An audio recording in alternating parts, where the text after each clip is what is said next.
இவங்கெல்லாம் ஏதோ ஒரு 10 வருஷம் 5 வருஷம் 20 வருஷம் இவங்கெல்லாம் எம்எல்ஏ கிடையாதுங்க. தட்டு தடுமாறி அரசியல்ல இன்னைக்கு எம்எல்ஏ ஆனவங்க தான் பல பேர் டிவி. எல்லா அமைச்சர்களும் முதல் முறை அமைச்சர்கள் அண்ணன் செங்கோட்டையன் அவர்களை தவிர எல்லாரும் ஃபர்ஸ்ட் டைம். கொஞ்சம் தடுமாறத்தான் செய்வாங்க. தடுமாறும் பொழுது ஒரு நல்ல சமுதாயமாக இருந்தால் தூக்கி பிடிச்சுதான் விடணுமோ தவிர கீழே அழுத்தக்கூடாது என்பதில் தெல்ல தெளிவாக இருக்கின்றோம். ஜி சொன்னது உங்களுக்கு புரியுதா? அதாவது அவர் என்ன சொல்றாருன்னா, டாக்டர் ஆகணும்னு ஆசைப்பட்டீங்கன்னா உடனே போய் டாக்டர் ஆயிடுங்க. அதுக்கு அப்புறம் நீங்க நீட்டு பிளஸ் 2 எக்ஸாம் இதெல்லாம் எழுதி பாஸ் பண்றதெல்லாம் அதுக்கப்புறம் பாத்துக்கலாம். அதே போல ஐஏஎஸ் ஆகணுமா உடனே ஐஏஎஸ் ஆயிடுங்க. ட்ரைனிங் கோச்சிங் இதெல்லாம் அதுக்கப்புறம்.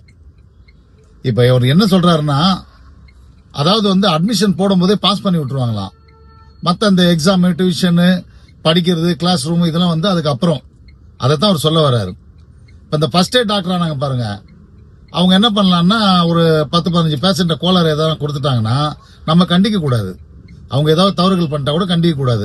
ஏன்னா அவங்க ஃபர்ஸ்ட் எய்ட் டாக்டர் ஆயிட்டாங்கல்ல. இன்னும் அவங்க நீட்டு முடிக்கல, பிளஸ் 2 எழுதல, இதெல்லாம் எழுதிட்டு வந்த பிறகு நம்ம அதுக்கப்புறம் மெதுவா கண்டனம் தெரிவிச்சுக்கலாம்னு சொல்றாரு. அது மாதிரிதான் இருக்குது திரு அண்ணாமலை ஜி சொல்றது.